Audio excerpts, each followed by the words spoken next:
Blog Talk Radio.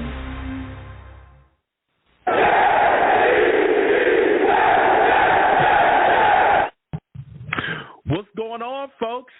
It's your boy Long Beach Joe, and I am back at it again.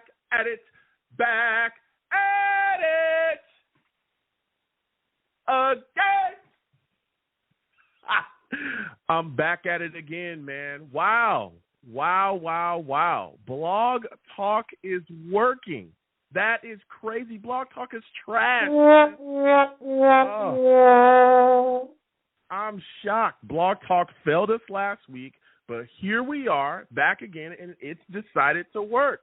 Salutes and respect, okay? We're going to be bashing Blog Talk all night tonight. Again, the number to call in is 515-602-9639. We're going to be discussing quite a bit, okay? We're going to be talking about the Jets' offense, expectations for said offense. Robert Saleh also more involved in the Jets' offense. We heard this directly from Aaron Rodgers right out of his own mouth. We're going to be discussing that. We're also going to be talking about the New York Jets' offensive identity. What do you think it will be? I want to hear. There's a lot of different takes, a lot of different thoughts on this. I'm hearing from a lot of Jets fans that have huge expectations for Aaron Rodgers to throw over 300 yards per game. That's what I'm hearing from some Jets fans, okay? We're also going to be talking about the Jets' wide receiver battles. We're also going to talk about Will McDonald. A lot of expectations for Will McDonald in year two. A lot of Jets fans on his back saying, hey, if he can't get it done, they're going to lose it and go off. So we're going to be discussing it all. Let me go ahead and get into the show. Listen, I'm the man of the people. I'm here for the people. Let me shamelessly promote my Facebook page. Everyone go on Facebook, search The Long Beach Joe Show. Like that page. My content's up there. Go ahead and give it a listen. Message me. I'll message you right back. I love going back and forth with you folks about this football team. Also, leave me some feedback. I love hearing about what you folks think I do here on the Long Beach Joe Show. I am also on iTunes as well, for those of you that do not know. All right? Going over to iTunes, type in, okay, The Long Beach Joe Show on iTunes. Subscribe to the podcast, okay? Also, give me a 5-star rating and leave me some feedback. I love hearing about what you folks think I do here on the Long Beach Joe Show, all right? And, again, I want to thank everybody that listens to me from overseas. There's a lot of people that listen to me from overseas.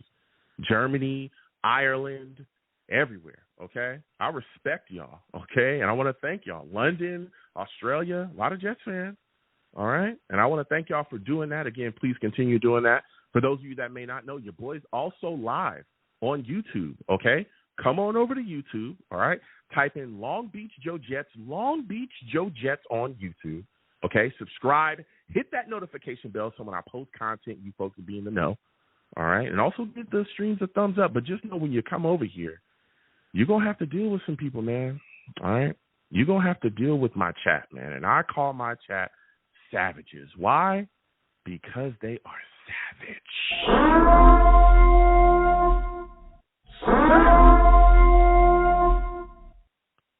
Listen, nobody is safe, okay? Nobody is safe, not even me. If the savages don't like what you have to say, they're going to let you know, all right? Trust and believe. They're going to let you know, okay? You can also follow your boy on social media on my Twitter, at The Long Beach Joe on Twitter, all right? And talk to me, I'll talk back, man. I get in arguments with a lot of people, okay, via Twitter. I don't like to argue. I want to have a great discussion. But, you know, there's some Jets fans that just want to go crazy, all right? And we're going to have those discussions on there. So follow your boy, you know. Let me know what your thoughts on the Jets are, and let's go back and forth on Twitter, at The Long Beach Show. Is it X now? I don't even. I just call it Twitter, okay? Y'all just going to have to deal with that. I've given up. Again, salutes to all the savages in the chat. If you have questions, things you want to say, throw that in the chat as well. I do come to y'all in between calls. We have callers. I see y'all. We'll be coming to y'all in just a second. 314, I see you. 609, we'll come to you as well. All right, just give me 1 second. We're going to cover the topics really quickly, and we're going to get to the calls. Again, the number to call in is 515-602-9639. Again, 515-602-9639 is the number. Call in, okay? I got new callers as well. Again, please hold on, be patient. We get into everybody. The only thing I don't allow on my show is cursing. Don't call into my show cursing, all right? I'll get you out of here fast. I'm talking fast, all right? Fashion, and we got a lot more out of here. That was fast.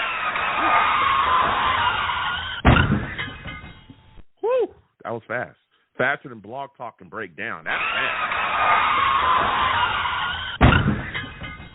Whew.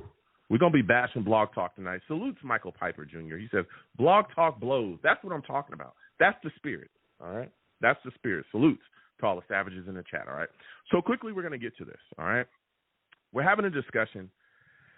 Aaron Rodgers came out, and they were talking about the Jets offense, and he was, referencing things that they're doing and how things are being moving and shaking now. And Aaron Rodgers shouted out Robert Saleh recently.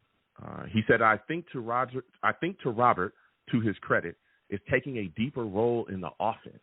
Okay, this is something that was kind of talked about in the offseason. We know that there was a lot of things thrown around, right, especially surrounding Nathaniel Hackett. There was talks, rumors swirling, and there was reports swirling as well that the Jets were looking to bring in someone to basically replace him, to kind of take away his play-calling duties, but he would kind of keep the, offensive, coordinator the title, but he wouldn't necessarily be the guy calling the plays. There was rumors swirling about that, reports swirling about that, a lot of talks that the New York Jets were really looking to replace him. So here we are now, right, where they're speaking about Robert Saleh now taking a deeper role within the offense, now definitely being a guy that's in play, that's in the rooms. Aaron Rodgers went on to say that as a defensive coach, he's been in the room a lot, but he's kind of sitting over to the left of me, good amount of the offseason so far, so we appreciate his influence. He's brought some really good ideas to the table. So here we see Robert Saleh again. We were kind of sold the CEO head coach stuff, when he was initially hired. And a lot of Jets fans have knocked him for, not necessarily having much of a handle on the offense. We know the Jets offense has struggled mightily pretty much since he's been here, right, from Mike LaFleur to now Nathaniel Hackett, especially without Aaron Rodgers last season. And, they were looking to see an improvement and a change. And here we have Robert Saleh stepping up, saying, hey, I'm gonna get my foot in there, and I'm going to figure out what's going on, and I'm going to take a role. And I think that this also shows, that he understands what time it is. He does. Because if they don't get it done this year, we all know things are going to change, all right? Woody Johnson has come out and said it, especially the big expectations on this upcoming season, playoff, all that stuff, right? So I started to look at myself, and I said, man, what will the New York Jets' identity be offensively now, right? What would it look like with Aaron Rodgers back into the fold? And the first thing I thought to myself is, I think the New York Jets are still going to be running the ball, or should be running the ball extremely efficiently. I understand that some Jets fans want to see Aaron Rodgers go off, right, throw for 400 yards a game and stuff like that. But I don't know if that's necessarily the proper plan or the plan that we should be trying to display, especially when you look at his age, and I'll get into that in a second. When you look at the New York Jets, this team is built like a true playoff team, right? You got a QB in Aaron Rodgers that can handle the rock when need be, right? He can still sling it. He's not 25-year-old Aaron Rodgers, but he can still get it done in this league. Absolutely, right? But then you got a bell cow back like Breece Hall that will destroy you. Not only running the football, right? We all know he can hit the hole. You get it rolling, everything should be good. But he can swing out of the backfield and catch the football as well. He's pretty high on the New York Jets. You look at the charts there. He's pretty high on the Jets as far as catches. Pretty high on the New York Jets receiving list. I mean, you look at his situation, man. It is beautiful when you have a type of back like Breece, man. He was third on the Jets in yards and reception yards this year. And I believe he was second as well in receptions on the team. That says something, right? When you have a back that can do a multitude of things like him. So I think he'll continue to be, we all know, he's going to be extremely featured this upcoming year. But then we also have a defense that is unbelievable as well, right? That shuts things down. You could argue that the Jets have the best defense in the league. So when it's cold in December and things are ugly, right, and we've got to make that push and we're grinding when it gets late in the season and teams are tired, the Jets will be able to survive and thrive because of all the things that I just talked about. When I started to talk about a lot of this with Jets fans and some Jets fans that I know, they immediately gave me some pushback.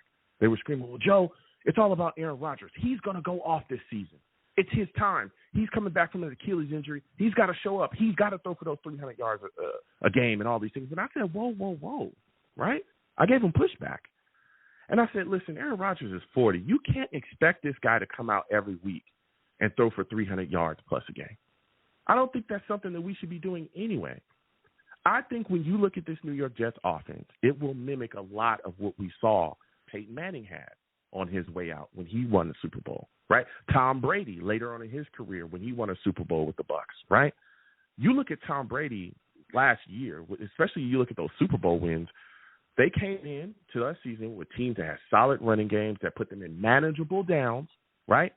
And the old veteran QBs would just clean things up, move the chains, right? 3rd and 2, 3rd and 1, something like that. Okay, quick dink and dunk. I make sure I don't turn the football over. I clean things up. I check in and out of plays that'll work. I get the first down and I move the chains. Very simple, right? You look at Tom Brady, okay, that win in the Super Bowl over the Chiefs, he only threw for 201 yards. That was it. 201 yards. I think he had 3 touchdowns. He was like 21 or 29. Just a clean game for him, right? But what happened? That defense was ferocious, and they got after Mahomes and made his life a living heck, okay? Made his life a living heck. You look at Peyton Manning in his Super Bowl win over the Panthers, they only threw for 141 yards. That's all he had in that game, 141 yards. The running game did its business, and the Broncos defense just got all over it. They were just absolutely destroying Cam in that game. So those are things that you see, right, are winning methods. And I think that's what we'll see here from the New York Jets, especially when we're set up the way that we are. All right, so we're going to be talking about that tonight. I don't want to go on forever. I'm just saying that I think the Jets' offense could be, pretty solid when they're just playing controlled football, right? And we talked about that. We heard about that constantly being talked about by Robert Saleh. Complementary football, playing football that will complement this defense, okay? I also think the Jets' defense is going to be even better than we saw last season because I also believe, right, that the New York Jets will be able to drive the football down the field. They'll be able to consistently have drives, which will allow, right, especially if you're running the football effectively, it will allow that defense time to breathe and get its wind back underneath itself. Now you're going to have a Jets defense come out ready to go and not gassed every single week because they're trying to carry this football team. So we're going to be talking about that tonight. We're also going to be discussing Will McDonald, man. Will McDonald, a lot of expectations on him, a lot of big expectations, man. Boy, oh boy. There's a lot of people that are saying, look, he's got to take a big jump forward. A lot of people saying he needs to take kind of a Jermaine Johnson step forward. We're going to be talking about that. Again, call in. The number is 515-602-9639. 515-602-9639 is the number. Call in. Salutes to all the savages in the chat. Dre, I see you in the building. Salutes. June, I see you in the building. Salutes. Christopher Phillips, he says, I'm not buying the hype on Malachi Corley. Okay, we're going to be talking about that. All right? Because I think Malachi Corley is a key piece to this offense as well, especially if he can show up this year. If you look at Malachi Corley, what is he here to do? Get those short passes, right? Short passes equal solid offense. We saw the Patriots do that. When people thought that, hey, we can shut down their running game, what did they do? They switched over, whether it be White or any of those other guys, short passes out into the flats, kind of subjugated for their running game. And it absolutely proved that they can get it done. So we're going to get to the lines, okay? 515-602-9639. 515-602-9639 number. Call in, okay? When you call in, please be patient. We're going to get to everybody. Trust me, okay? Be patient, okay? Also, when you call in, please make sure you have a good phone line, okay? Don't call me from a phone that you found in a Home Depot dumpster. Keep in mind that the my show is a family show, so no cursing, okay? No cursing. I'll get you out of here fast. I'm talking fast. Faster than we got Jamal Adams out of here.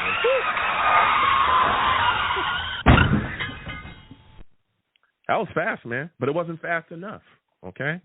I think he's still looking for a team.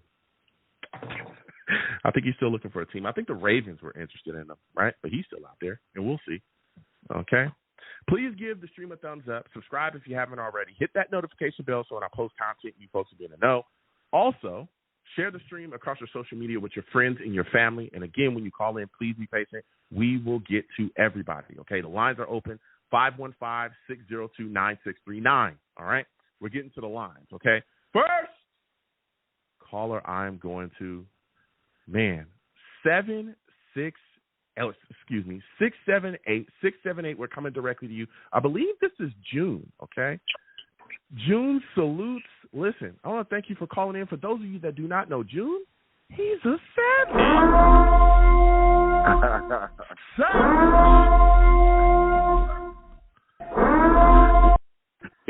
Jeez, what's going on, salutes. It's good to speak to you, man. We haven't spoken to you in a little bit. We're sitting down and we're having this discussion, man, and talking about the New York Jets' offensive identity here. What are your thoughts about Robert Saleh being more involved in the Jets' offense this offseason? Well, I think that's a good thing. I'm going to say why. Because not for nothing, but he can help. They can help each other as far as the nuances, as far as the weak spots in the defense, to help them out, let them know what, for those teams that play the same defense that we do, you can help them out as far as let them know where the weak spots is, where you can put stress on the back end at the same time, and vice versa. Rodgers can sit there and tell us, and inform Saleh where he would like to go with the ball on certain coverage and whatnot. Yeah, I think it's a good thing, and it can help both. Absolutely. Yeah, I do as well. And again, when we talk about this football team, I think a lot of Jets fans as well that I spoke to were frustrated about the fact that it seemingly didn't look like he intervened enough last year with the offense. I know that there was a lot of talk, especially when you look at the way, you look at the way Nathaniel Hackett was wheeling and dealing out of there. A lot of Jets fans were upset and frustrated with how he was handling the situation. A lot of people felt like Saleh should have stepped up and did more to kind of try to kickstart this offense, maybe throwing some ideas out there. I mean, honestly, we saw that before from Rex Ryan, right? And Rex wasn't no offensive genius. We all know that, right? We all know that. And we went back. We saw him step in before and absolutely put some things. Can you come a little closer? I don't know what you have me on, but come a little bit closer to your phone there, June. You're kind of low there. But we even seen Rex Ryan before in the past.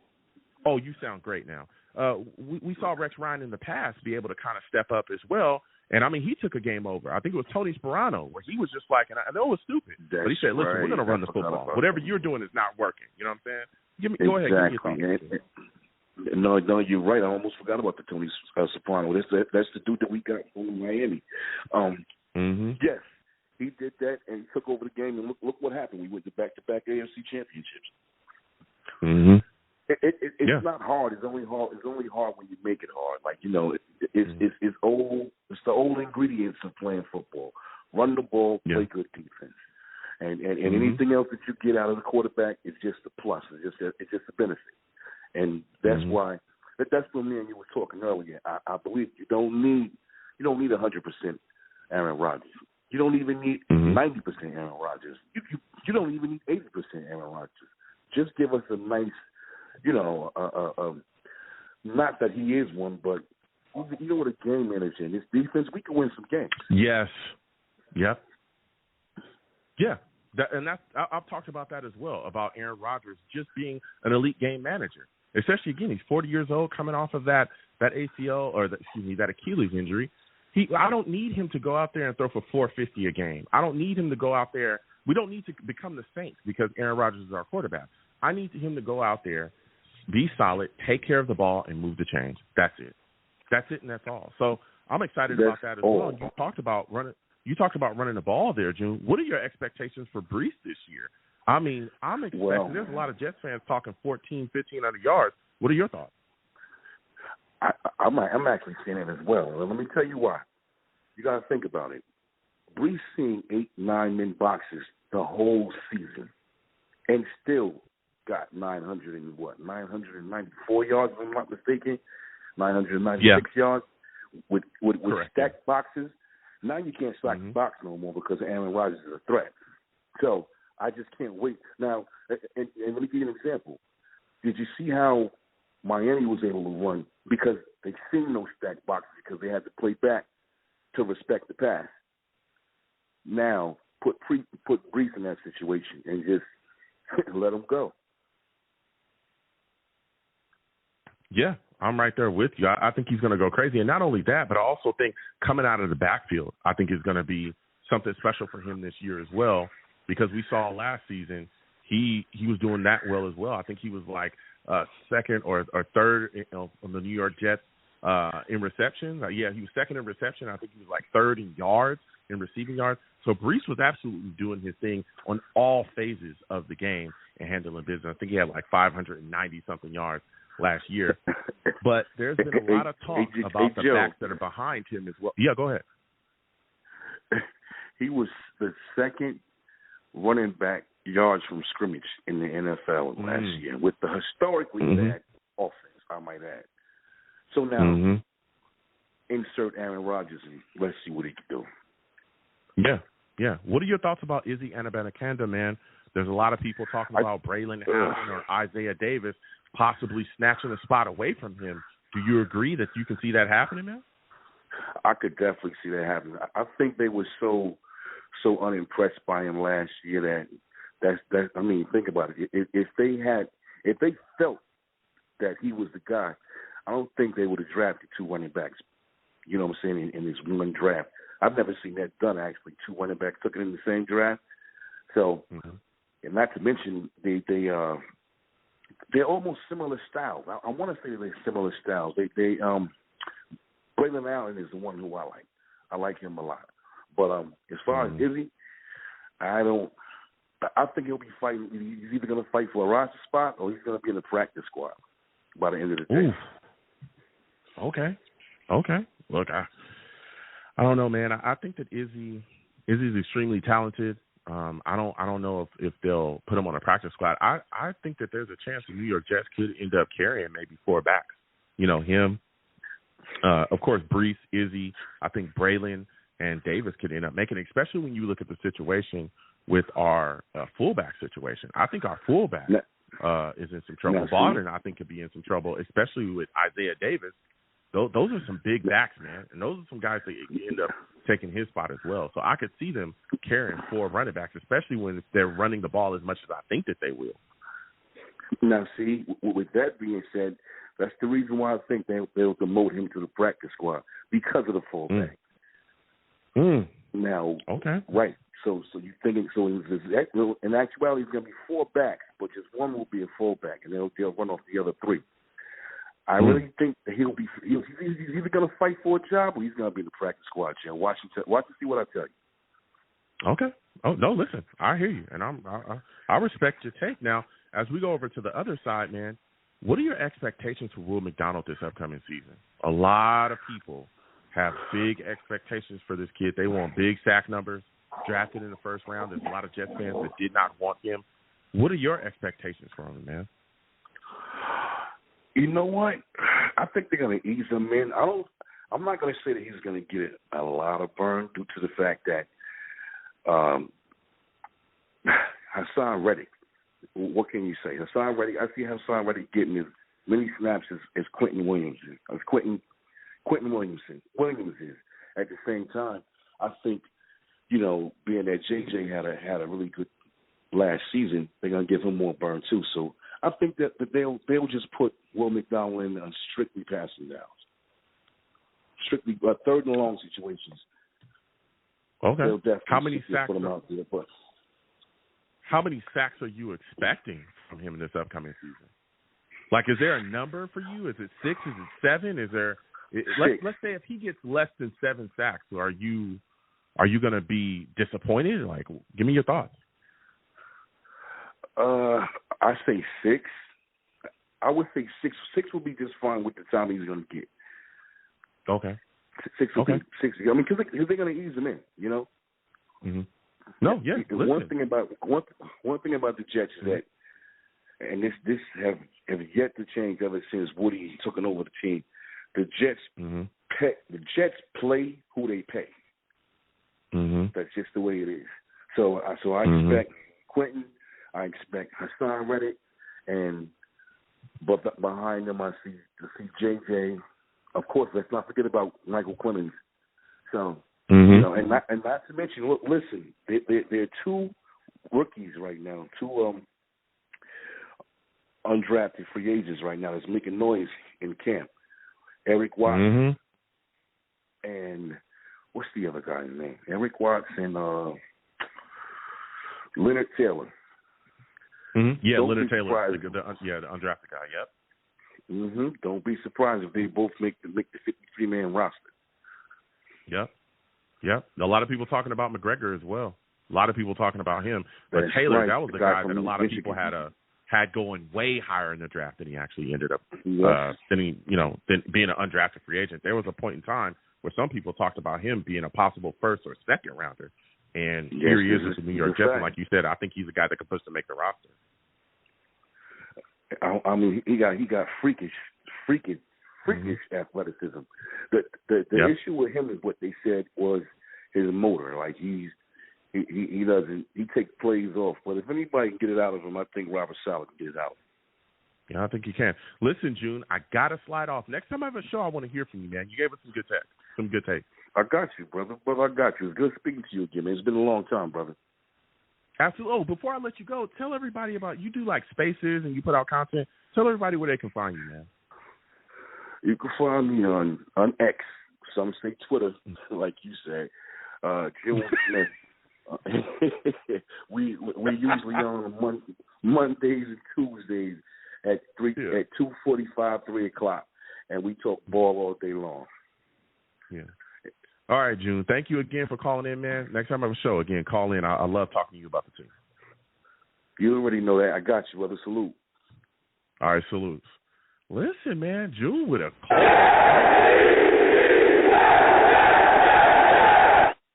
We're going to keep getting to these lines again. 515-602-9639. 515-602-9639 is the number. Call in. Again, when you call in, be patient. We're getting to everybody's trust, okay? Next, we're going to 973. 973, we're coming to you. Val, Justin, you'll be next. Val will come to you as well, all right? But we got to get to 973. I think this is my guy, Brick City. Salute, Brick City. For those of you that do not know, this man is a savage.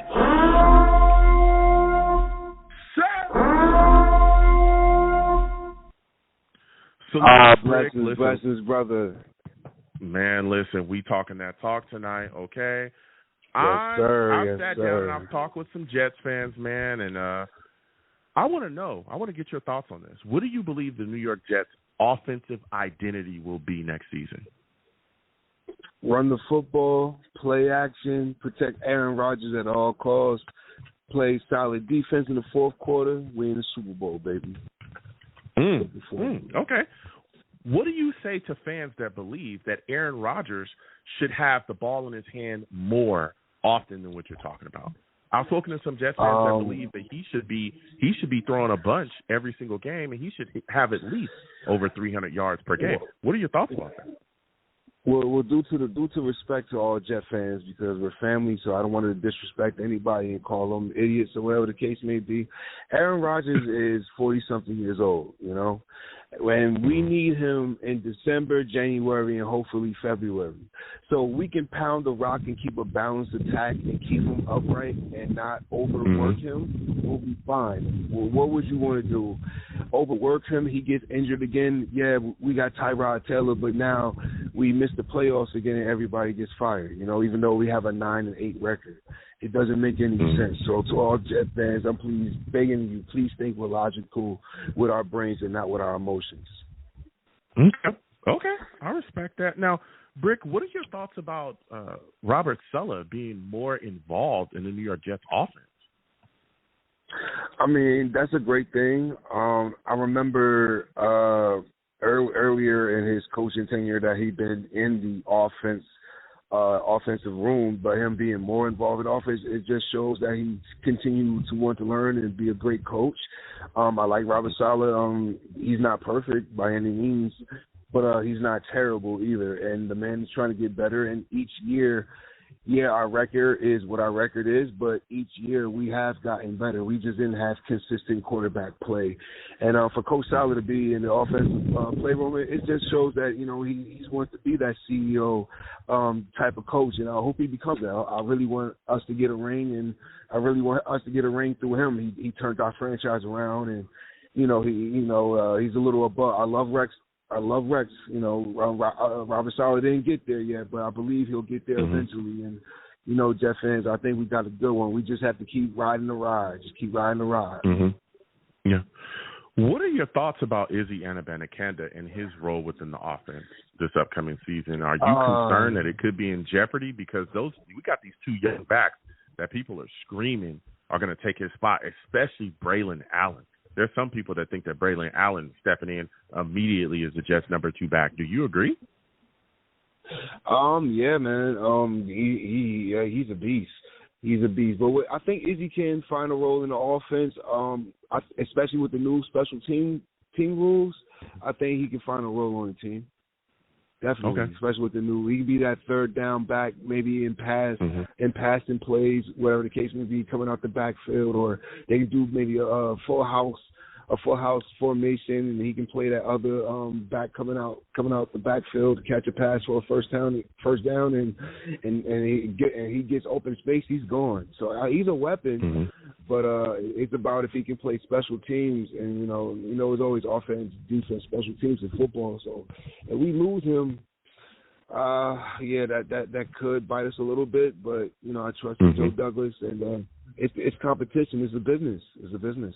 But if we can find a way to stash him on the practice squad, that'd be great as well. There's a lot of people talking about Izzy being on the practice squad this upcoming. This is going to be very, very interesting. It's going to be interesting. Yeah. I mean, there's a battle there. We'll see what happens. But as we continue to talk about this Jets football team, you look at this wide receiver core. There's a battle happening too. I'm looking at Garrett Wilson. You know, of course, Mike Williams, Corley, and we'll see. I don't know. I don't think Corley is signed yet. I haven't seen it. If anybody has, I think he is signed. Yeah, I think he did. He did sign. He did. Okay. He signed. Then he's in the fold. We signed Olifahu and everybody else. Him, Brandon Allen, and Oli got signed the same day. Okay. I was like, I couldn't remember. Okay, so you got Corley again. You got Corley in the fold. You know what's crazy? And we got Joe. I'm sorry, Joe, to cut you off. My bad. I apologize. It's crazy because great minds think alike. Because I was about to bring up the wide receiver position, but you brought it up before I did, and Alan Lazard is on the bubble. That draft pick, I believe he's on the bubble because for that amount of money and his performance was Basuda last year. I believe that first wide receiver pick, which was a great pick. I like the highlights. I'm really getting to study the young man from Western Kentucky. I'm starting to, get more about him, and he's a beast. He's a YAG master. Reminds me of an old wide receiver we used to have before he got hurt, Anua. He reminds me of him a little bit. Everybody say Deebo Samuel because of his size, I guess, but I see a lot of Quincy Anua in him. And boy, oh boy, Alan Lazard, get your sugar honey iced tea together, brother. Because I believe he can be on the bubble. I believe he can be a cut. This year, I don't think so. I don't think they're going to cut him this year. And here's why I don't think they're going to cut him. It's going to cost a lot of money. Because of financial reasons? Yeah, absolutely. That's the only reason he's still on the roster. If they could cut him this year, they would have already have done it. He's not going to be gone. I think they owe him a lot of money this upcoming season. Now, after this year, he'll be up out of here.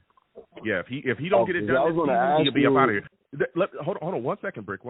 If anybody remembers, there was a press conference that Joe Douglas did where he was frustrated, and they asked him about Alan Lazard, and he literally said that guy has a year and a half left here.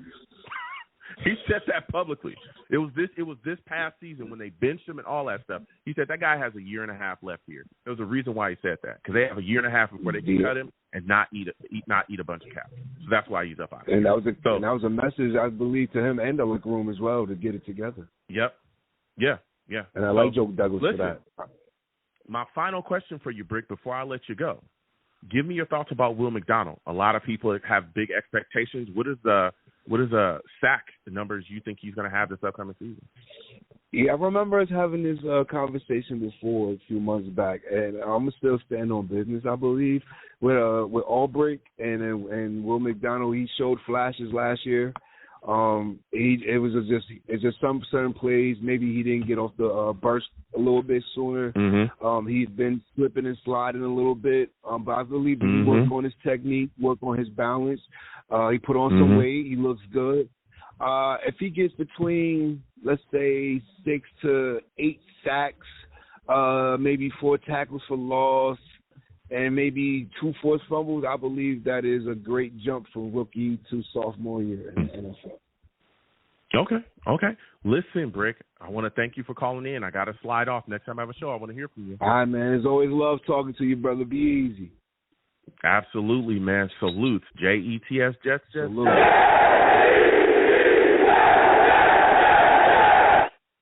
We're going to keep getting to these lines again. 515-602-9639.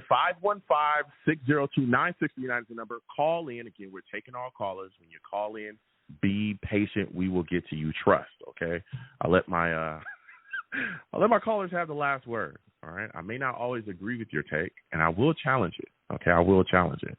But I definitely let my callers have the last word. 313, get back on the line. But next, we're going to Justin. We're coming to Justin. Tim, I see you. We'll come to you in a second as well, all right? But we got to get to Justin, all right? Salutes, Justin. I want to thank you for calling in tonight. Listen, a lot of talk surrounding this New York Jets offense, man. Robert Saleh is now, definitely having more involvement in the offensive side of the ball. What are your thoughts on that, Justin? Yeah, I mean, I like it. I mean, it can't really get much worse. So anyone who doesn't like it, I mean, the only arrow to go up with Hackett's offense is, I mean, it's common sense. I mean, I like it personally, but, I mean, it is what it is. We're early in the process, so stay tuned on that. Yeah. What do you think the Jets' offensive identity is going to be? I'm not as sold as what people think. I get it. We're going to be able to run the ball. Like, that's going to be the identity of the team. But, I mean, I'm not against it. I've been saying it. This dude is going to be if he's hot and, a couple games we need him to, throw for 45 passes, then sling the rock. That's what we got this guy for.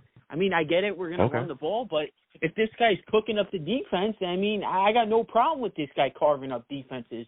I have no problem with this guy getting, 3 or 4, 5, whatever it takes to win. That's what I don't want any excuses this year. I don't care. He's cooking defenses. Let him sizzle. I mean, we're trying to win a ring here. I don't want any excuses, so I don't see the problem with letting him throw the ball. I get it. Everyone's crying about, we don't have a receiver too. This, that, and the other. To me, what we have on offense, we can win a championship with. This notion of, Conklin, he's not good enough, or Breece Hall out of the back. Breece Hall has a 500 receiving yards last year with Zach Wilson, Tim Boyle. I mean, come on. There's not enough. There's not enough pieces to work with.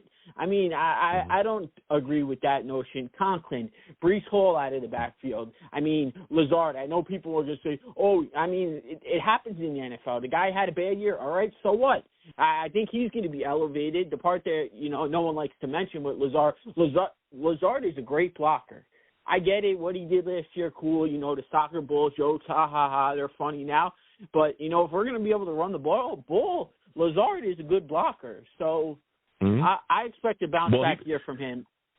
Well, he better bounce back or he's going to be up out of here. He's going to find himself bouncing somewhere to another team because he was terrible. I understand he's a good blocker, but he damn sure can't catch the football all the routes he had last season. But maybe this upcoming season with Aaron Rodgers back, maybe that straightens him up and he gets it together. But his lack of focus last year was insane. Yeah, but correct me if I'm wrong on this point. I think you're a little bit off. I think you have to look it up with Lazard. Lazard, yes, he can be cut next year, but the money post-June, if they opt to do a post-June 1st cut, I believe it would be the same as next year. So I wouldn't rule that out if a guy like Brownlee emerges, but I think Lazard's going to be on the team. But are you I talking don't about this offseason? You're talking about them cutting him this offseason? I don't know about that. I believe that if they cut him this offseason, they're going to owe him quite a bit of money in dead. Not as they're going to owe a lot of dead cap. Yeah, but not as opposed to first cut. I don't think like, I could be wrong. Like I have to look at it lately, but mm-hmm. I don't think it's like much 10 million. as. Yeah, I mean it's going to be around the same as next year, but I think he's going to be on the roster regardless. But no, mm-hmm. I mean no excuses this year. I mean I want to touch on the Will McDonald thing because that thing really gets me. Mm-hmm. I've been saying it to Jeff fans all along. I mean, this notion now all of a sudden it's, we got to put unrealistic expectations just because this guy's a first rounder. I mean, let's slow the roll. We need to take a Jermaine Johnson leap. No, the guy needs to be productive with his snap count. I expect him to have, 5 or 6 sacks, maybe a turnover, punch the ball or whatever.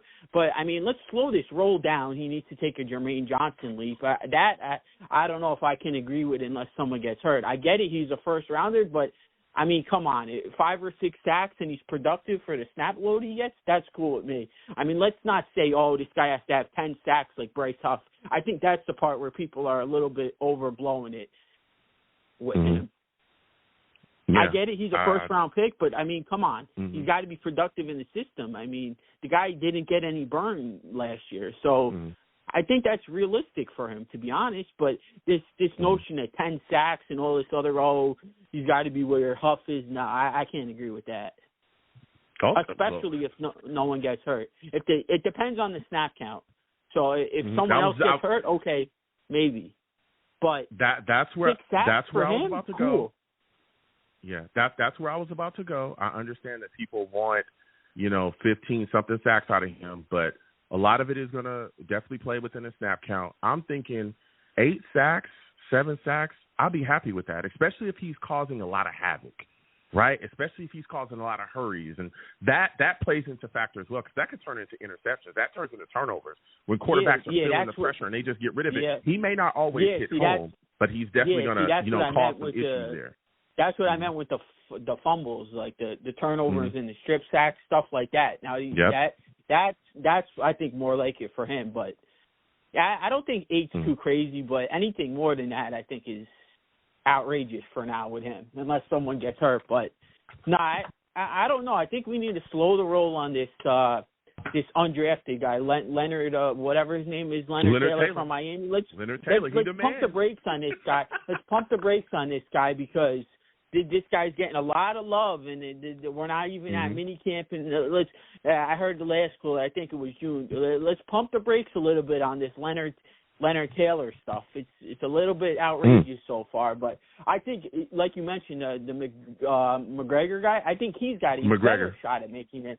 Yeah, him and Watts, I think they have a better shot than Leonard Taylor. But, I mean, you mentioned the Izzy stuff. I think people need to slow the roll a little bit, too, on the Izzy's going to be cut. I don't see the problem, especially if the roster spots pan out. To me, I'm keeping two quarterbacks, depending on if Travis is whatever. You put him, you sneak him through the PUP, and if you're going to be a run-first team, like everyone's saying, 4 running backs, you're going to need those guys down the stretch. So I think we need to slow the roll on this Izzy cut thing, let it all play out, and see how it works when the numbers lie. This stuff always works like that, and the numbers always play itself out come training camp time.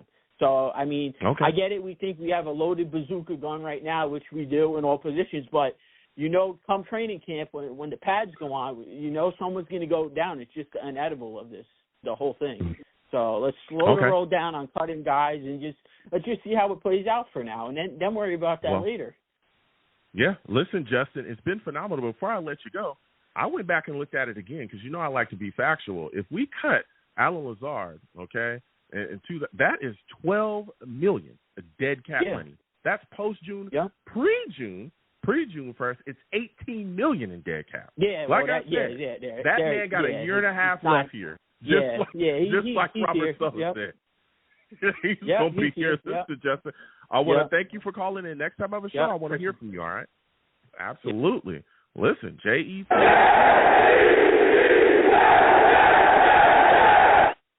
Can't get rid of that guy fast enough. Your boy Joe. Your boy Joe knows something, all right? I was the first one calling that guy out, okay? I was the first one calling him out. Trust. I was the first one talking about him dropping footballs. 313, we're coming directly to you in a second. I was one of the first guys talking about him dropping footballs. Okay, his bad route running. I know everybody wanted to blame stuff on Zach Wilson was terrible. He was, okay? So was Tim Boyle. So was Trevor Siemian. But it damn sure don't help when you got a guy out there that you paying as much money as we were paying, as much money as the Jets are paying Allen Lazard out there. He was just running around out there looking crazy. I'm talking crazy. There was a game, I think it was against the Bills, where he missed a pass. It hit the ground, and he got up and started joking around with the Bills player and hugged him. I wanted him cut right then. My God.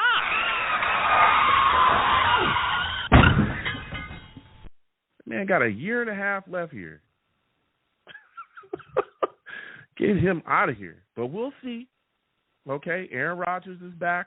Hopefully things can straighten out with him. Let me get back to the show. I could go off about Allen Lazard. 515-602-9639 is the number. Call in. Next! We're going to 313. 313, we're coming directly to you after that. Tim, we're coming to you, Tim. You know I want to hear what you got to say about this, Tim. 313, you're looking like a new caller. Give me your name, where you're from, and give me your thoughts about the New York Jets, Robert Saleh, now being more involved in the offense. Yes, sir. Can you hear me good, Joe? Yeah, I can hear you pretty good. Awesome. Yeah, so, this is, so I seen you in a Twitter space earlier, so I figured I'd, check you out and everything like that. Thank you. Salutes. For sure.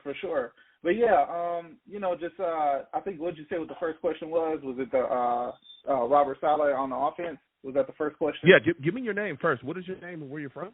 Oh yeah, for sure. So my name on Twitter is Vezo, but you can just call me Vez. Yeah, so no, I'm calling from I live in Arizona. I'm from Detroit, Michigan. Believe it or not, when I became a Jets fan was when the Lions were going 0-16. I don't know if you remember that season. But, I remember that. But I made a life decision then I'm not going to be a Lions fan. I'm going to be a Jets fan, because believe it's a hard knock. So we'll see how that works out this year. But so far, I think the Lions got a little bit of a head start right now. So Yeah.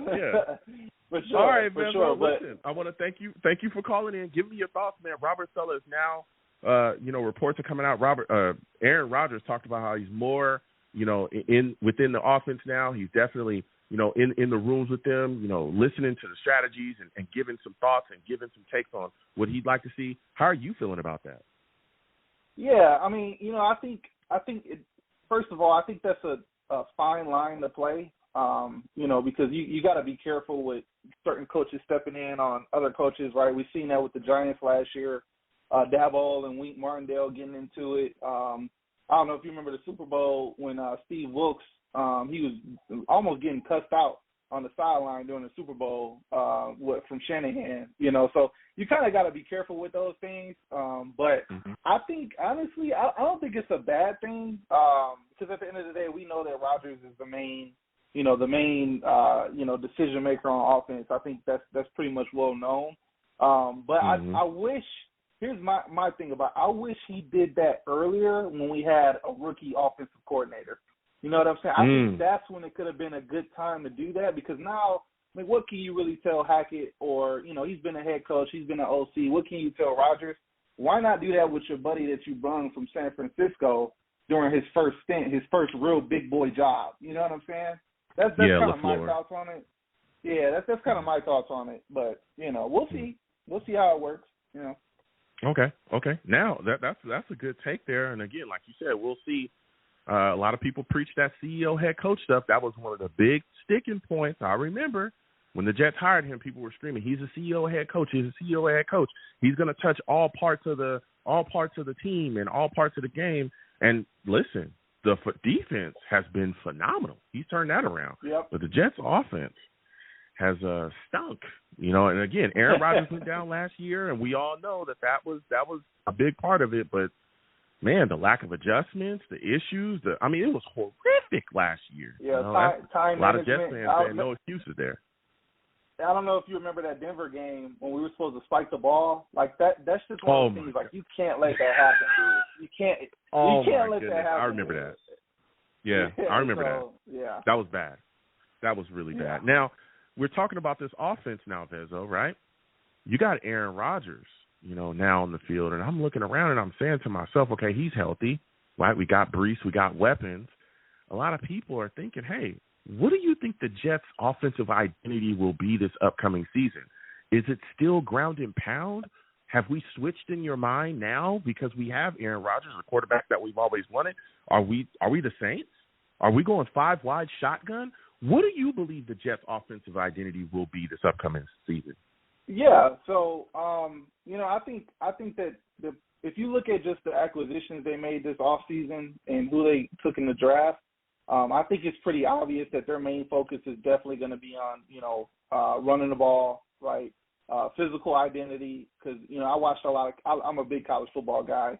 Braylon Allen, I mean, he's the typical Wisconsin back. The hard nosed, run the ball 30 times a game kind of player, right? He's not your yak back. You know what I'm saying? So I think that with that, Malachi Corley, I mean, that's basically a running back at receiver with just how physical he plays. You know what I'm saying? So I think if you just look at those with the offensive line, right, John Simpson, he's not a big name guy, but he came from Baltimore. He's going to come with some physicality. Same with Morgan Moses. I think that's going to be their main brand of football. And honestly, I mean, if Rodgers, if he can get us, I looked at some stats. Jimmy Garoppolo's stat line from 2019 was about a 69% completion percentage, 3,900 yards, 27 touchdowns, 13 interceptions. I mean, like, if that's the brand of football we can get from a Rodgers, plus that San Francisco defense, that running game, I mean, you see how far it took them. I think they're trying to do the exact same blueprint. I think that's what they're aiming for, So we'll see how it pans out. But I'm excited, dude. I'm really excited. So. Yeah, I am as well. And it's crazy that you bring up Jimmy Garoppolo. I live on the West Coast. I tell people all the time, listen, Jimmy Garoppolo sucks. He does, right? Yeah. I'm forced to watch the Niners. If you look at the stats, he's one of the most accurate quarterbacks to ever play for the San Francisco 49ers. He literally holds records in that franchise. If you think I'm lying, I know some people think Joe's crazy. I'm not. Y'all can look this up. that point and you know what I was record book. Yeah, go ahead. I mean, they got Joe Montana, Steve Young. He's in the record books over there. Y'all can look this up. Go ahead, Vezo. Yeah, I was gonna say that's a fan thing too, because people hear Jimmy Garoppolo and they think horrible. I mean, I know he wasn't good this past year, right, on the Raiders, but if you ask any NFL head coach, ask them from that 2019 season who wanted to go and face the 49ers those years. Nobody. Yeah. Nobody wanted, and that was with Jimmy Garoppolo at quarterback, the most important position. Yeah. So we'll see. We'll see how it goes. But I'm rooting for Rodgers. I think he'll be good this year. He doesn't have to be MVP Rodgers. He just has to be top 15 in the league Rodgers. And I think without a doubt we'll have double-digit wins. I really do. Yeah. Yeah. Now you talked a little bit about Malachi Corley. I want to get your thoughts on this as we're discussing this Jets offense. How do you think Malachi Corley will be dispatched? What is the best way you believe he should be utilized? Do you think the Jets should put packages together for him? Do you think it's an RPO thing? Or do you think he should be in the slot more? I mean, how do you think they should handle him in his first year? Yeah, I think he'll probably be a little bit more of a slot guy. Just because I think it's a little bit easier to get the ball in short, quicker spurts there. If, like I said, if you look at the identity of those San Francisco teams when Saleh was there, they're hoping that if his ceiling can be a Debo or Debo-esque, I'm sure they'll be ecstatic with that pick, because it's similar archetype type of player, right? You get the ball in his hands, he turns a 3-yard slant into a 20-yard pickup, right? That's kind of the idea behind it, just from that physicality. So if he can get us that, I mean, I've seen these TikToks. They're talking about what's the everyone had like a childhood average wide receiver that they like fantasized, like they loved pretty much in their head. I was like, that guy for me was always Quincy Enunwa. I loved Quincy Enunwa, dude. If he could be something like that, I will be happy with it. I'll be happy with that, So yeah. No, yeah. Listen, before I let you go, Vezo, Will McDonald, a lot of people have big expectations on him. What are you thinking next season as far as sack numbers? what sack total would make you say, okay, he's a guy that I'm excited about and coming along? Like, is there a cutoff? Is it like 7 sacks, 8 sacks? What is it for you? Yeah, I think, Bryce Huff got us, 10 last year? If he can get us, 10.5. 10.5. If he can get us 5.5, if he can get us a lot of pressures, if he can just be productive in that way, I'll be fine with it. I'll be fine with it. And who knows? I mean, things happen. I mean, we say he might not play a lot now, but if Jermaine Johnson or Reddick, if they go down, he's the number one guy up. So Yeah, listen, you're talking that talk. Listen, I got to slide off. Next time I have a show, I want to hear from you, man. This was a great call. Absolutely. You have yourself a good one. Listen, talk about it.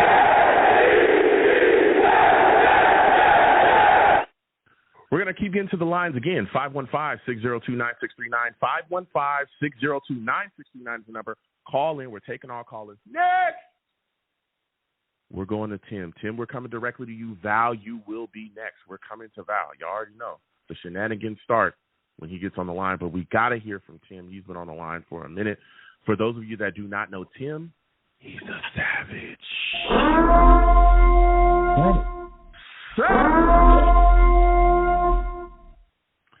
Tim salutes. I'm talking that talk tonight, man.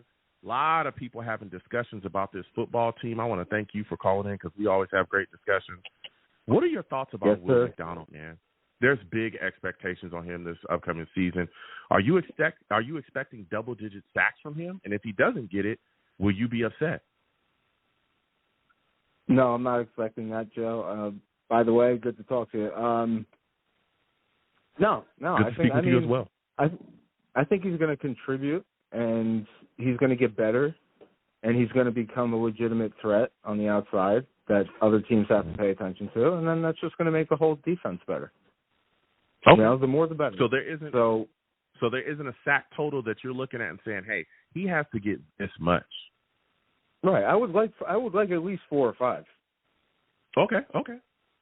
Out of him this year. Okay. You know what I mean? But if he doesn't get that and the team succeeds while he's in the game and he's doing good things and he's taking up space, then that's a good thing. Then, he's learning, he's getting better, and then eventually the sacks will come. Okay. I respect that. There's a lot of Jets fans that have turned up the heat on him extremely, but I hear exactly what you're saying. If he can bring something to the table, I think a lot of people talk about sack numbers, like we were just speaking about. Like you said, 4 or 5 sacks, but if the pressures are there, if that's there, if the havoc is there where he's causing so much destruction back there, causing, quarterbacks to throw interceptions because they're fearing that he's going to smack them, I think that goes a long way as well, especially like you said, when he's contributing and paying dividends. Now we're talking about this Jets offense, man. A lot of people having a lot of discussion. There's a lot of talk surrounding, Aaron Rodgers being back, healthy, man. What are your expectations from him back from that Achilles injury, and what do you think the New York Jets offensive identity will be here with him at the helm of it now? It has the potential to be dominant, dude. Absolutely dominant. If everything works the way it's supposed to work, on paper at least, it's looking real good, real slick. I can't see how we don't succeed if that defense does, let's say, slightly above average of our expectations plus our defense. I don't see how we don't succeed. It just comes down to, just like every other team, every other season, it comes down to injury. Whoever, and it's not just season-ending injuries. It's player gets injured in one game, it gets worse in the second game, worse in the third game, then he's out for 3 games. You know what I mean? That type of thing. So as long as we can get some consistency in the offense, I think we'll be great. Okay. Do you foresee the New York Jets being more of a run-oriented team this upcoming season, or do you think that they'll put the ball in Aaron Rodgers' hands more to kind of throw us into wins? Well, that's the thing. I think they're going to focus on the run because of the new offensive line and perhaps maybe just taking a lot of the pressure off Aaron Rodgers to drop back a ton of times. But ultimately, the thing is, they pose a threat on both sides, a legitimate threat now on offense with Malachi Corley and Mike Williams and Garrett Wilson and Aaron Rodgers and a new offensive line, like, if they can, I mean, they're going to be able to run. And as long as they can run, Aaron Rodgers is going to be able to, like, air it out pretty deep and pretty awesome, you know? So, yeah. It's going to be, you know, I think it can be great, but we just never know what's going to happen, you know what I mean? Mm-hmm.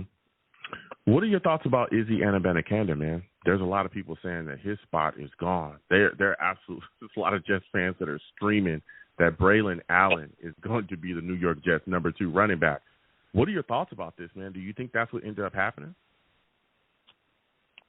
Well, I mean, you can look at it two ways, right? So if Breece Hall runs for first down, let's say first down and third down, or maybe every down, first, second, and third down,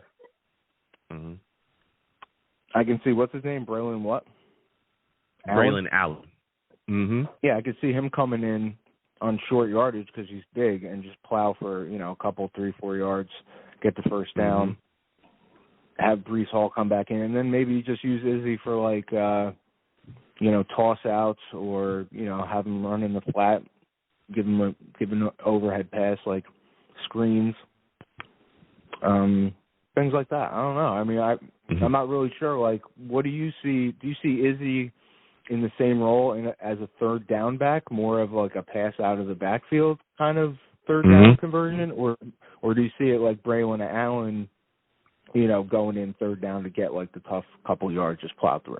How do you see it?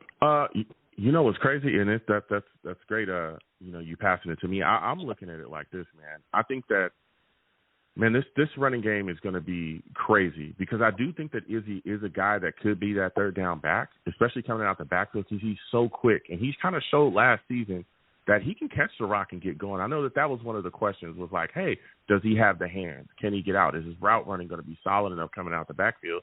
And he showed a little bit of that, but I don't think he got the ball enough last year. Now we're heading into this year where you have a better offensive line than what we had last season. And I think that the holes are going to be there, and especially with his quickness, and I'm telling you, he can hit that next gear. I think that Izzy, that number 2 running back spot isn't going to get snatched away from him as easily as others believe. But I do like Braylon Allen as well. His ability, he's so big, and he's a guy that's extremely physical. And I could see in short yardage situations that they would utilize him over Izzy because he's such a big body, especially when we're talking about in the red zone, you know, on that goal line stuff. I would guess that Breece would be, of course, the bell cow back. But if they're down there on that goal line, I could see them handing the ball off to Allen and letting him go in there and just absolutely, you know, just bang through people and get those points. So that's how I think they could be utilized. And I don't think Isaiah Davis is a guy that's out of the question as well as putting in, you know, having some significant carries too, especially again with Nick Vaughn, his position being in peril, because let me tell you something. I could see Davis being a guy that could be switched over to that fullback role as well. Yeah. What are your thoughts? The question there? I'm sorry. Yeah. I'm sorry, I missed the question. Yeah, no, that was my thoughts on that. But as we continue moving on, my final question for you: what are your thoughts about Corley, man? How do you think the New York Jets will handle him this upcoming season? Do you think that there should be some packages for him? Do you think that he's a guy that should be in the slot more? How do you think they should handle him in his rookie season? I mean, I don't know. I mean, I guess it depends on the capacity of their coaches to be able to come up with different packages, because I don't see why they wouldn't have packages for every receiver. You know, Mike Williams, Garrett Wilson, Corley. I could see him being in the slot quite a bit. And I don't know. I mean, he has, like I said the last time I called, like somebody described him as Pacheco, but a wide receiver, right? So he's like trucking people. Yeah. He's got good route running. He's got a low center of gravity, huge upper body. And, yeah, man, I mean, I'm pretty excited about it. I think he's going to be able to really open up the middle of the field. And, you know, everything is going to be, you know, everything relies on the offensive line, literally everything. Yeah. Everything relies on the offensive line. Like, if that doesn't hold, we're in trouble. Yeah, I mean, we got Tyron Smith. If he goes down or Morgan Moses goes down, you got Olu. It's going to be very interesting. Listen, Tim, I got to slide off. Next time I have a show, I want to hear from you, man. We're going to keep getting to these lines again. 515-602-9639. 515-602-9639 is the number. Call in. I am taking all callers. Next, we're going to Val, okay? As we know, when Val steps on, the circus starts. For those of you that do not know, okay, Val, he's a savage.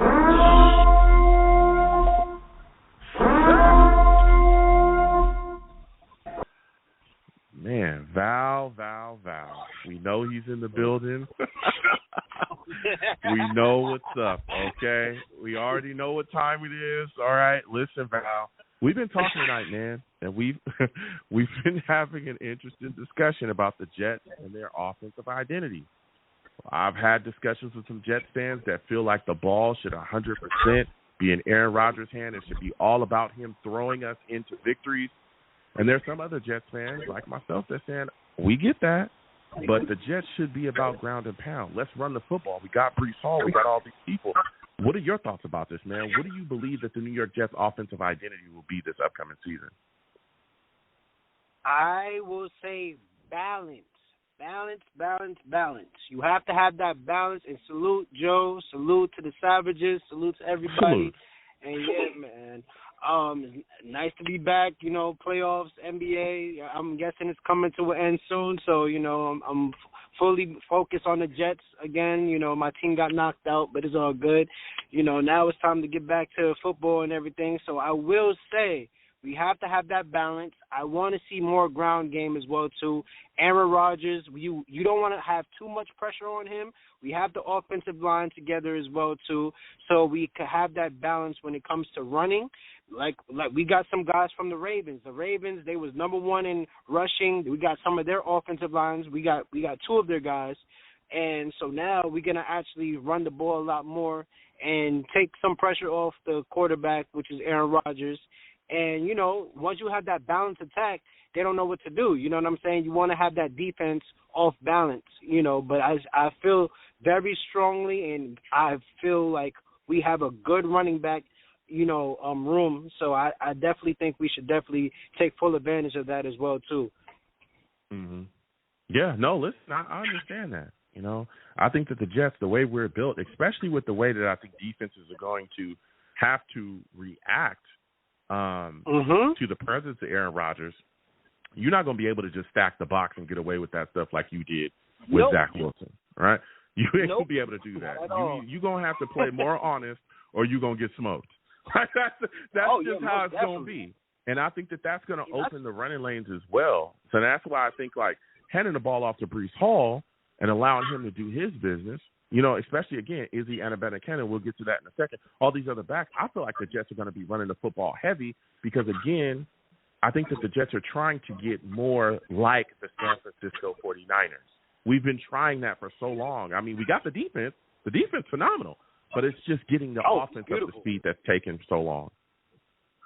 That's always been the case with the Jets. It's always been the offense. Offense has always been our Achilles heel, but the defense has always been solid. We're always known for defense. Nobody really wants to play us because of our defense, but offensively wise, we're not going to score that much.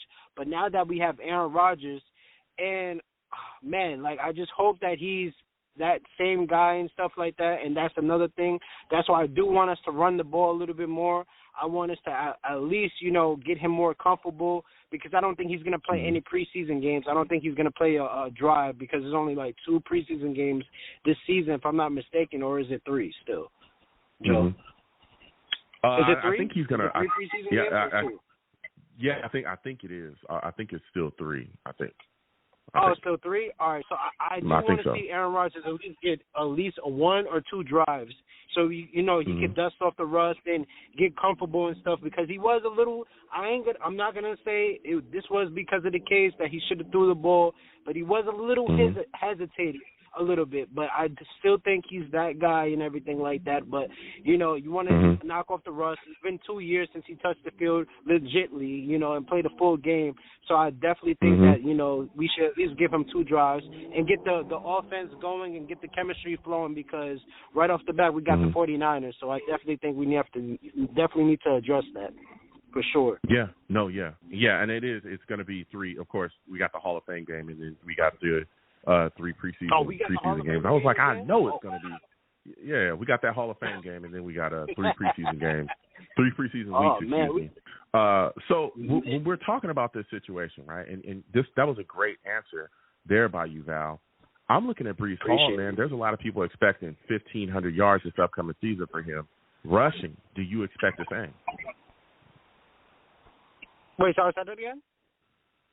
A lot of people are expecting 1,500 yards this upcoming season from Breece Hall. Are you expecting the same? Oh, absolutely. We got the offensive line together. We have, you know, we got Ole.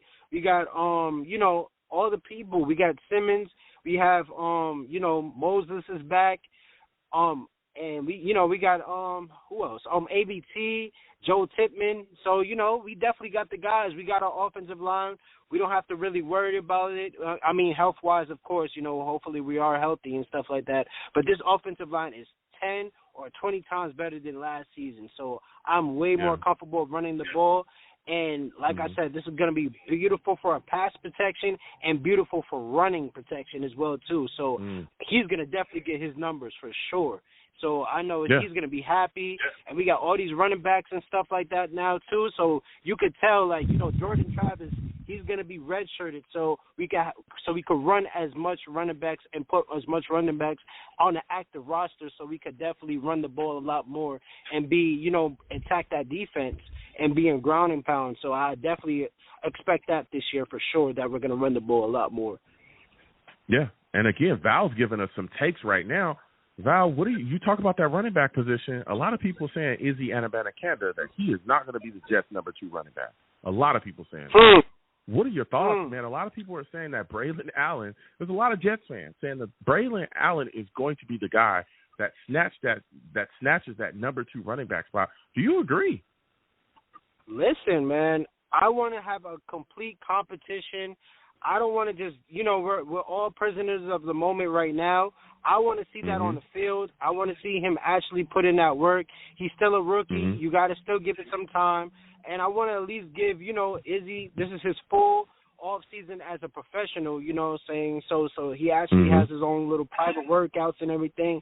So don't just dust off somebody just because, you know, one person came here and, you know, we're hyping him up and, you know, hopefully he is this guy. But you got to give it some time, have a complete competition, a legitimate competition, and we will see what happened in the preseason, because actually he did good in the preseason. You know, we couldn't score for nothing because, you know, who was the quarterback.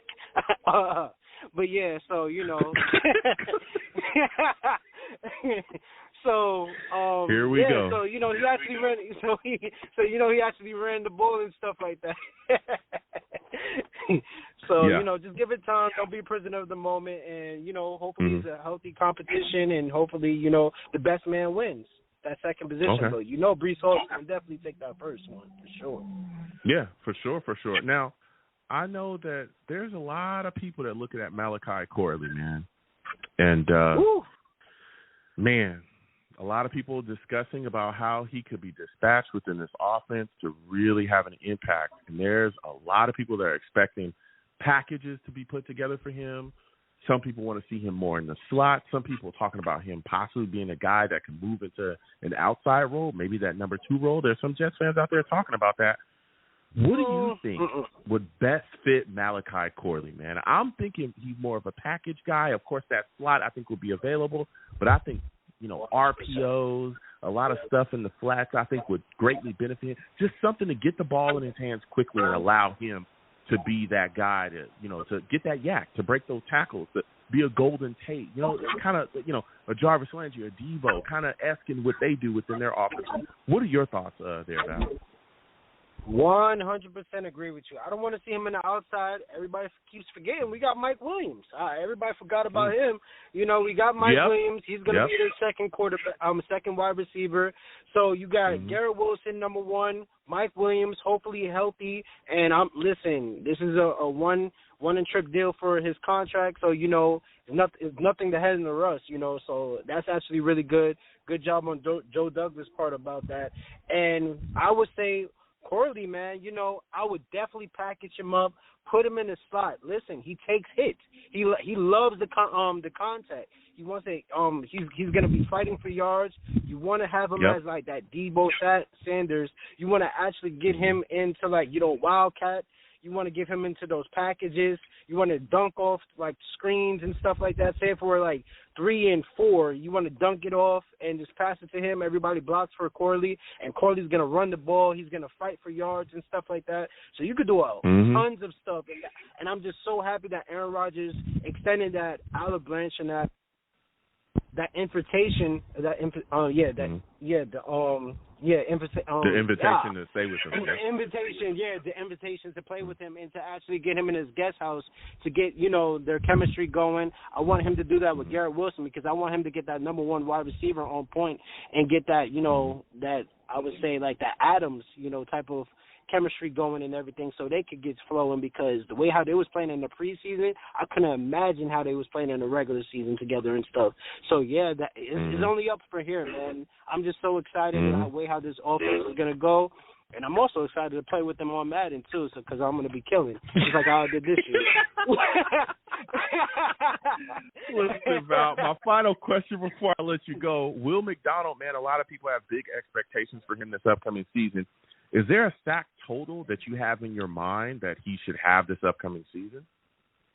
Man, listen, a lot of people's putting pressure on Will McDonald. I still feel like this man, Will McDonald, is going to show up and show out, man. Listen, this man, if you, like I said, if you've seen the Hard Knocks series and everything, you would definitely see that this man has a lot of talent, a lot of techniques and stuff like that as a rookie. So can you imagine him fully, you know, he has Hassan Reddick as his mentor. He has tons. He has Jermaine Johnson working out with him. So he's going to pick up bits and pieces of what he did last year, and he's going to take it to this year. Expect him to, if healthy, take that next leap and take that next step. So I'm seeing like a good 7 to 10 sacks probably this season. That's what I'm predicting because you can only double team on one player, and we got a crazy and a deep defensive line. So, man, best believe this is going to be a scary defense for a lot of offensive teams for sure. A nightmare. Yeah, it is. Listen, Val, before I let you go, what are your thoughts, man, about the situation? Clemens, a lot of people looking at Clemens, man, and saying that he's got to be a guy to step up. How are you feeling about him going into camp, going into the season? Do you think he's a guy that'll bring it around, especially with JFM being gone? Sheesh. Yeah, Clemens, man. Listen, love the guy, love the character. You know, it's just not, it hasn't really translated that. It really hasn't translated to like the on the field play and stuff like that. Great story and everything. You know, I love the Debo role and everything that he does play, but he has to really show up this year. This is a do or die situation. You know, he has to really show up. And, you know, I did like the stuff that he did against the Bills and everything, hyping them up and everything, you know.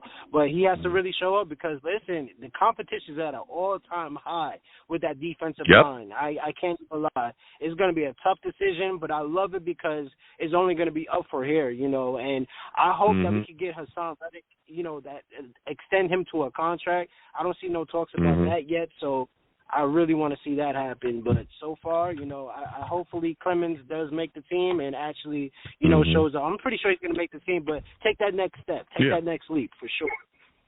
Yeah. Listen, Val, I got to slide off. Next time I have a show, I want to hear from you, all right? Absolutely, man. Anytime I have time, you know, I'm definitely going to call in, you know, and bring the little shenanigans. But listen, anything Joe says at the end is defamation of character because there ain't no proof to it. But I'm out there. Oh, that's a lie.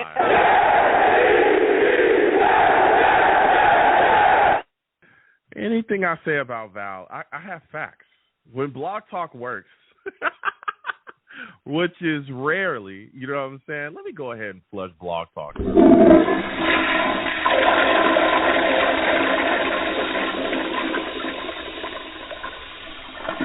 All right. You're flush, Blog Talk. Okay? I mean, really, what more do you want? What more do you want from me?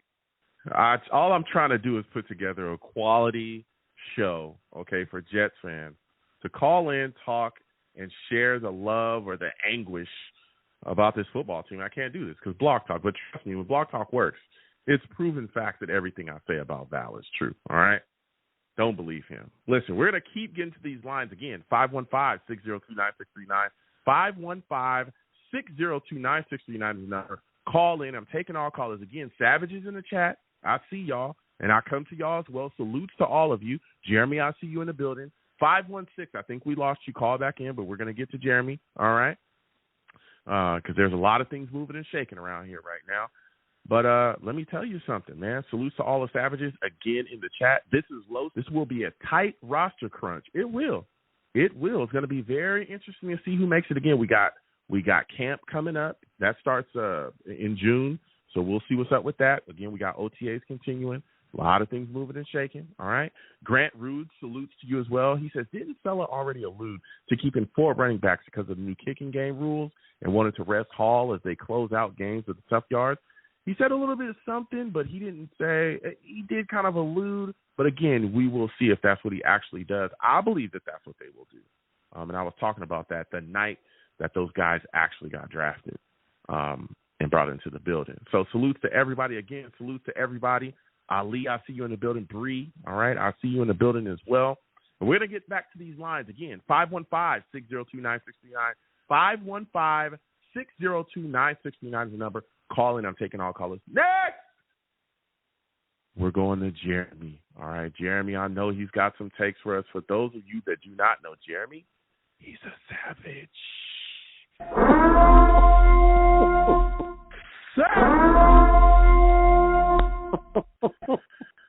Damn, Jeremy. Salutes and respect to you, man.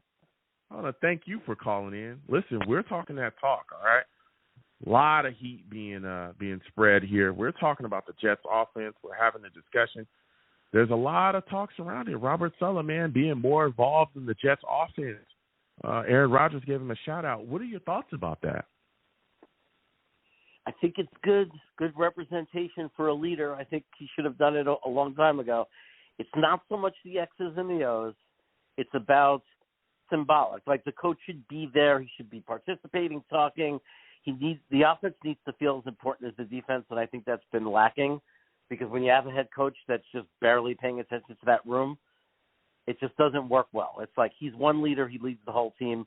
You want a collaborative team. You want one solid team that plays complementary football. You need a head coach that's in both rooms. Yeah.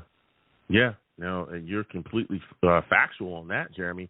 Now, when you look at the situation, right, Aaron Rodgers, fully healthy. He's back. We're seeing him go out there. He's lighting things up in OTAs, looking good. What do you think the New York Jets offensive identity will be this upcoming season? Do you think it'll be put more into Rodgers' hands where he's going to be throwing us, into wins? Or do you think the Jets will lean more on the running game and Breece Hall? I think and this is really cool, is that our identity is going to be we're going to do both. And when I say that, I mean in the right situations against certain teams when it's working, we will pound the ball all day long. And then on 3rd down, 3rd and 5, 3rd and 6, that's why we got A-Rod. He's going to eat you alive. He's going to help us get the first down every time. He's accurate and he's smart. And he's going to call the right plays. But I also see, I also see situations where we're going up against a team with a great secondary, better way to run, or a weaker pass rush, but a great secondary where the better thing to do is I'm actually getting all spun around. The opposite, where the secondary is not as strong, but the defensive line is strong, you pass the ball and air it out. Basically, we could play either way. We could play the either weakness, but I think the main character of the team is pound and ground, power football, power run, eat up the clock, and we have the capability of passing when we need to. Yeah. Now, you're talking about running the football. ground and pound, which I think is I think that's personally going to be more of the offensive identity this upcoming season. You look at Izzy, man, Izzy Anabana-Kenda. There's a lot of Jets fans that believe that number 2 running back role is going to get snatched from him. A lot of people talking about Braylon Allen being the guy that's going to snatch that. Do you believe that to be true? Yeah, I do. I mean, it has to happen. It has to be earned. It's not going to be given or handed. But based on, my opinion, I do think that Braylon Allen's going to win that job. I think that what they have in mind for him is to be not just, right now an RB2 that's going to spell Breece Hall and everything, but I think that Isaiah Davis and Izzy are going to be the role players. Like, they have a role. Izzy's a change of pace, quick, so he might come in when they want to, they're grinding down the defense. He comes in, pound some space, and he's going to, hit a home run and just break a touchdown run. Isaiah Davis, you're going to see fourth quarter grinds, just pounds of beat up defense when we have a lead, eat up the clock, get us out of there, keep Breece's legs fresh. And I think Braylon Allen is not only the guy who's going to get carries and everything like that when Breece Hall needs a break, but I think he's our backup Cal. He's our backup Cal running back, meaning if Breece Hall, knock on wood, hope it doesn't happen, was to get hurt, miss a couple of games, I think that Allen is our bell cow running back in the place of Breece Hall when he's injured. Mm-hmm. Yeah. No, yeah. I mean, we'll see, man. Braylon he's a big dude, man, and I think that he has the talent. I know a lot of people are talking about him overtaking Izzy, but I just got a feeling that Izzy's going to be able to hold on to that number 2 role.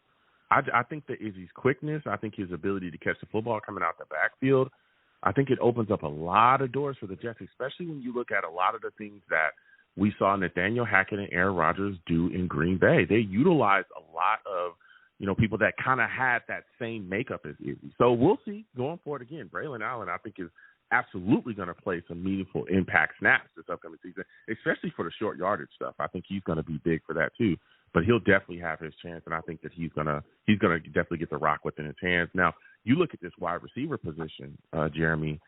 There's some battles to be had. We know, Wilson. At least this is how I feel. We know Garrett Wilson, Mike Williams, Corley, and sadly, but Alan Lazard is probably guaranteed to make the roster, right? If the Jets carry 6 wide receivers, who else do you think ends up grabbing those last 2 spots? Are you thinking Gibson? Are you thinking Brownlee, Taylor? Some people talking about Irvin. I mean, what are your thoughts, man? I think first of all, I do think they're going to go with 7 because I think they think of Irv Charles as a special. Okay. I think they think of him as a special teams specialist. I think he's a future gunner for the team. So that's why I think they'll go with 7 because I think they almost don't even consider him fully as a wide receiver. I mean, maybe they'll try to develop him, but I think they see him as a specialist. But if they don't, they go with 6. I think the biggest person in danger is Xavier Gibson. I really do. Okay. Why do you think that is? Because, we saw Gibson on returns. He had some meaningful impact plays for us. He won us that Bills game as well on a big return. Why do you think that he's the guy that's the most in danger? I don't want him to be, but I just think, he had that return, but after that, it was not pretty. There was a lot of drops. Hard to trust an in-punt return right now. I think we drafted and brought in some players who could play special teams and replace them. I think that they're planning on mixing Lazard in the slot, even Garrett Wilson in the slot. Now they have Curley. Look, I don't want it. I think they're going with 7. I think Xavier Gibson is going to have a sophomore year and a second year and a chance to develop and put those those quirks behind them. But I'm just saying that's the guy I think is in danger because of course it could be Brownlee, but I think it would be very, very risky to let Brownlee go because I think he has the biggest potential to actually develop into a solid number 2 receiver for, not just for us, but for any NFL team. Like I could see Brownlee becoming a very legitimate WR2 in this league. Okay. There's been a lot. We saw some big things from him, especially in camp and the offseason, all that stuff. Great big catches and stuff. We'll see if he develops. I remember when him and Taylor were battling in the preseason, this past preseason, we were all impressed by both of those guys. But Brownlee definitely was making plays left and right. What are your thoughts about Corley as far as how he could be dispatched this upcoming season within the offense? Do you think that the Jets will set up packages for him? Do you think he should be utilized more in the slot? How do you think they should handle him this upcoming year? I think we're going to see him in the slot. I think there'll be packages. I think later in his career, I think they have in mind to completely develop him as a full route receiver. I do. I don't think that their plan for him is to just be this screen pass guy short his entire career. But I think rookie year, I don't think it's going to happen that fast in one offseason. So I think the impact he's going to have is certain packages, definitely ready to come into the slot, though. I mean, I was just watching his tape the other day against Ohio State. They needed to focus so heavily on him. So you stick him in there with Mike Williams and Garrett Wilson, they're not going to be able to put and you have Breece Hall in the backfield, they're not going to be able to put the attention to Corley that they did in college. And, Ohio State keyed him the whole game, and he still, against Ohio State, with Western Kentucky players around them, still put up a show and put up numbers and had a great game. Mm-hmm. Yeah, it's going to be interesting, man. I think he opens up. His skill set and what he does opens so many things up. When I see him, I see a lot of Golden Tate, Jarvis Landry, Debo.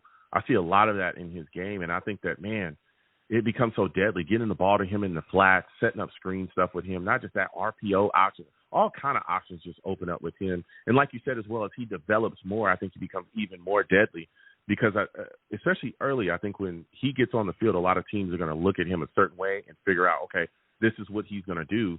But if he develops more as a route runner, as he gets better and better and better, it's going to get to the point where defenses are going to be, they're going to be scrambling because they're not going to know what the Jets are going to try to do. So it's going to be very interesting to see what happens with him. Now, going over to the defensive side of the ball, Jeremy, Will McDonald, a lot of big expectations for him from a lot of Jets fans. They're expecting double-digit sacks. I've heard a lot of different stuff about how, hey, if he doesn't get this, then he should be gone. What are your thoughts about him year two? Are you expecting a gigantic jump for him in impact this upcoming season? As long as he gets the reps. To me, it's there should be a jump in quality of play because he's coming back for a second year, more another full off season, more coaching.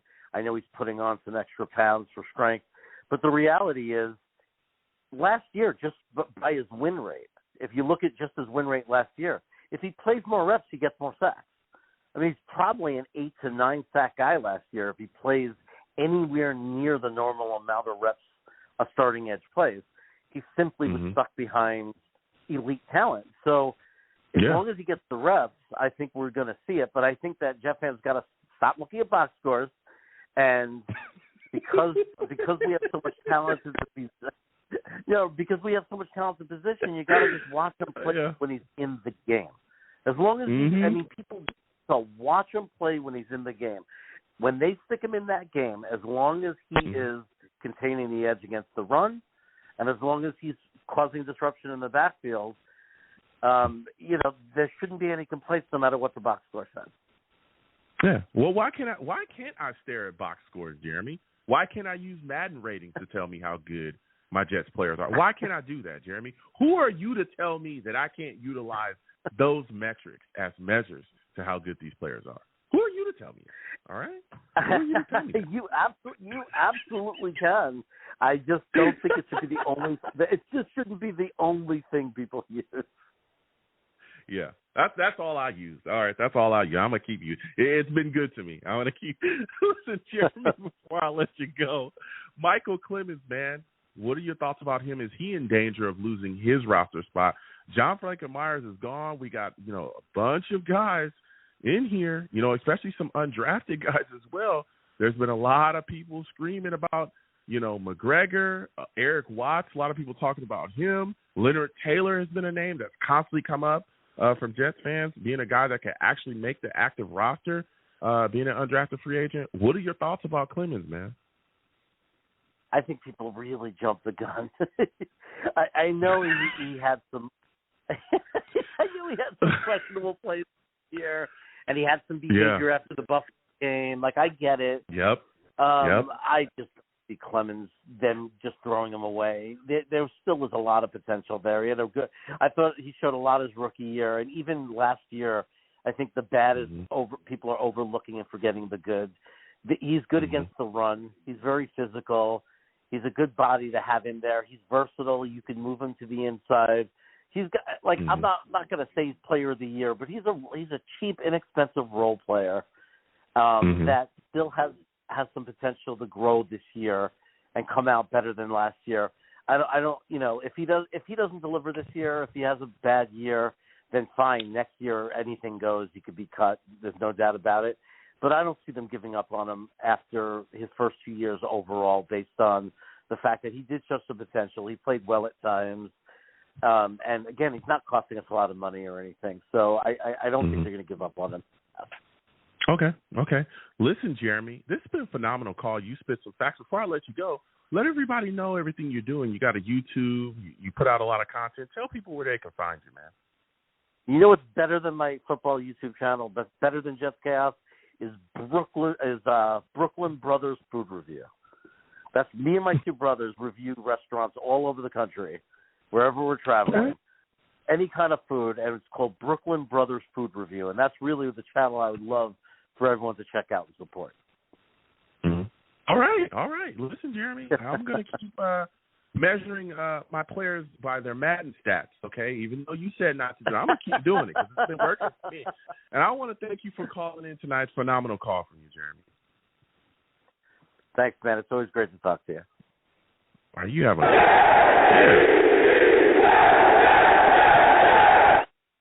I'm going to just keep using Madden. It works. It works. All right? I'm better than Adam Gase. I mean, Madden says I'm better than Adam Gase. All right? He sucks. All right? I'm better than him. I'll take that. All right? Listen, this has been a phenomenal show. 5-6, I think we lost you. Hopefully we get to you next show. But this has been a phenomenal show. All right? A lot of great takes, a lot of great calls from everybody. I'm the man of the people. I'm here for the people. Let me shamelessly promote my Facebook page. Everyone go on Facebook, search The Long Beach Show. Like that page. My content's up there. Go ahead and give it a listen. Message me. I'll message you right back. I love going back and forth.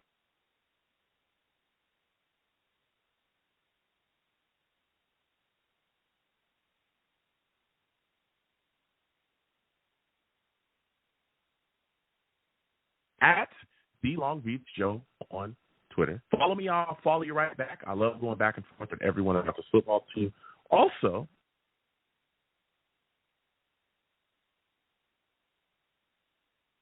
the times, okay? Man, when AVT comes back this year, brother, oh brother, people are going to pay.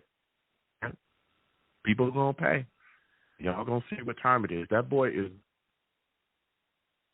to lineman. That's what we do at SC. That's all I'm saying. Fight on, okay? I'm also on YouTube as well. Going over to YouTube, type in, okay, Long Beach Joe Jets. Long Beach Joe Jets on YouTube. Subscribe.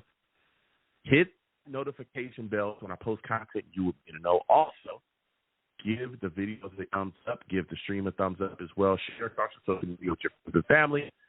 You don't troll me. Get in those comments, troll me, and we can go back and forth. And as always, people, when I see you in person, you will see me. I'll be outside.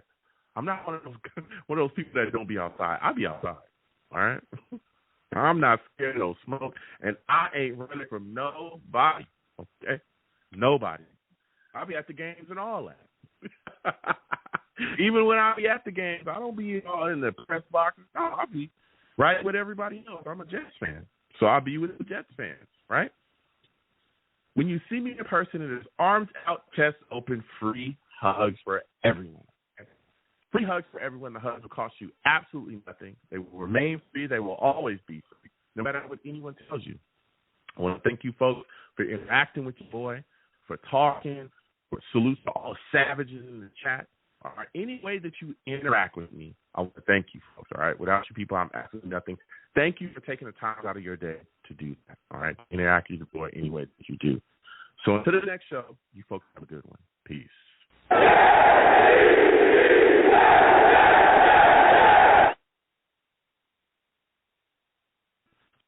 Step into the world of power, loyalty, and luck. I'm going to make him an offer he can't refuse. With family, cannolis, and spins mean everything. Now, you want to get mixed up in the family business. Introducing The Godfather at ChumbaCasino.com. Test your luck in the shadowy world of The Godfather slot. Someday, I will call upon you to do a service for me. Play The Godfather now at ChumbaCasino.com. Welcome to the family. No purchase necessary. VGW Group. Void where prohibited by law. 18+. Terms and conditions apply.